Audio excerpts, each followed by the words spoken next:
Hello दोस्तों, आज का हमारा टॉपिक है divide and conquer. Divide and conquer बच्चे नाम सुनते हैं डर जाते हैं, पता नहीं क्या चीज़ स्टार्ट हो गई है। मतलब ऐसा लगता है जैसे रिकर्जन स्टार्ट हो गया है और अब कोडिंग टफ हो जाएगी। ऐसा नहीं है, लेकिन basically it is a technique used by many algorithm.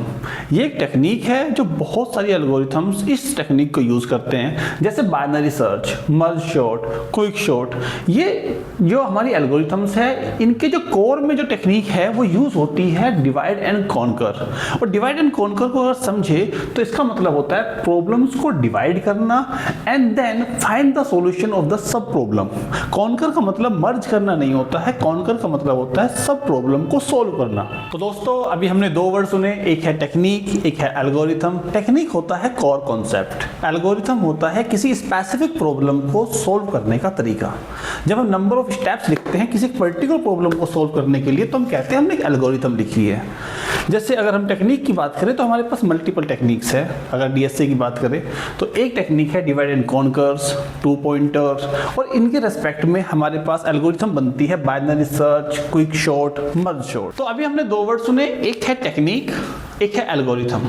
तो इसको हम रियल लाइफ एग्जांपल से समझते हैं। हमारे पास है problem statement that is weight loss. तो वेट लॉस करने के दो तरीके हैं, एक है डाइट, एक है एक्सरसाइज।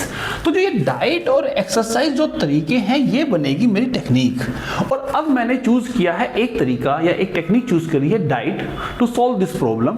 तो इसके लिए मेरे पास है इंटरमीडिएट फास्टिंग कर सकता हूं मैं इसके लिए, या 12 to 12 की इंटरमीडिएट फास्टिंग कर सकता हूं, या कीटो डाइट कर सकता हूं, क्योंकि पेशेंट टू पेशेंट और पर्सन टू पर्सन ये वैरी कर रहे हैं। तो इंटरमीडिएट फास्टिंग जब मैं करूंगा तो उसके अपने सेट्स ऑफ रूल होंगे।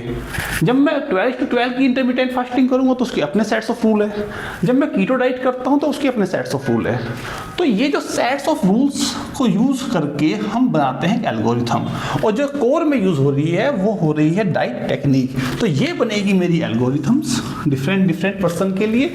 ये बनी एल्गोरिथम और ये बनी टेक्निक। आइए तो वापस चलते हैं अपने टॉपिक डिवाइड एंड कॉन्कर पे। In the topic divide and conquer, it is a technique not an algorithm, जैसे कि हमने पढ़ा है। तो यहाँ पे हम देखते हैं कि मेरी प्रॉब्लम स्टेटमेंट है, I have to solve a problem with the input set is P. तो इस इनपुट सेट पी पे मुझे अपनी प्रॉब्लम को सब प्रॉब्लम में डिवाइड करना है। मैंने अपनी सब प्रॉब्लम में इस इनपुट प्रॉब्लम को डिवाइड किया, एक बनाया P1, P2, P3 and so on Pn। Every सब प्रॉब्लम के लिए एक सॉल्यूशन है, इसका नाम है S1, S2, S3 and so on Sn। अगर मैं P प्रॉब्लम के लिए सॉल्यूशन फाइंड करना चाहता हूँ, तो अगर मैं पर्टिकुलर प्रॉब्लम का सॉल्यूशन फाइंड करता हूँ और उसको फिर बाद में कंबाइन करता हूँ, तो ये जो S सॉल्यूशन है ये मेरा सॉल्यूशन बनेगा P प्रॉब्लम का। लेकिन यहाँ दो चीज़ों में हैक है। जो पहला हैक है वो ये है कि प्रॉब्लम को सॉल्व करते समय प्रॉब्लम का स्टेटमेंट चेंज नहीं होना चाहिए। इसका मतलब क्या है कि nature of the problem should be same. It means nature should be change, should be same.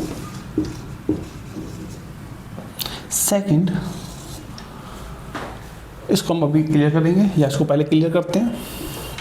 इसका मतलब क्या है, nature should be same. It means अगर हम रियल लाइफ से समझें और हम ये देखें कि अगर मुझे फॉर एग्जांपल एक 50 लीटर 50 लीटर चाय बनानी है। मेरी प्रॉब्लम है कि मुझे 50 लीटर चाय बनानी है, तो मैं क्या करूँगा, मैं 1 लीटर चाय बनाऊँगा P1 पे, 1 लीटर चाय बनाऊँगा P2 पे, 1 लीटर चाय बनाऊँगा P3 पे एंड सो ऑन 50 लीटर चाय बनाऊँगा। और जब 1 लीटर चाय बनेगी, S1 मुझे 1 लीटर चाय देगा, देन मैं उसे मर्ज करूँगा और 50 लीटर चाय बन जाएगी मेरी।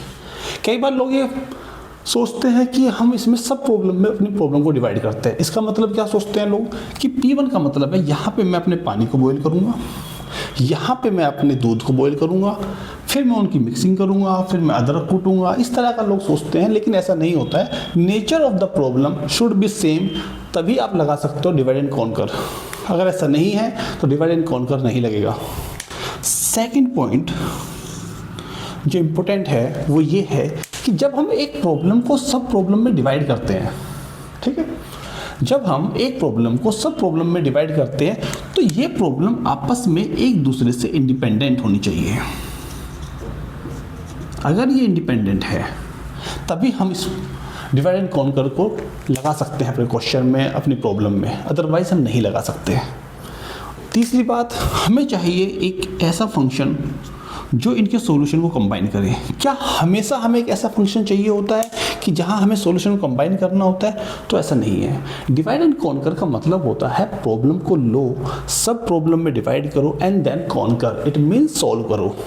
अगर प्रॉब्लम की रिक्वायरमेंट है कि सॉल्यूशन का सबमिशन करना है, देन आप सबमिशन करो। अगर रिक्वायरमेंट नहीं है कि सबमिशन नहीं करना है तो सबमिशन नहीं होगा।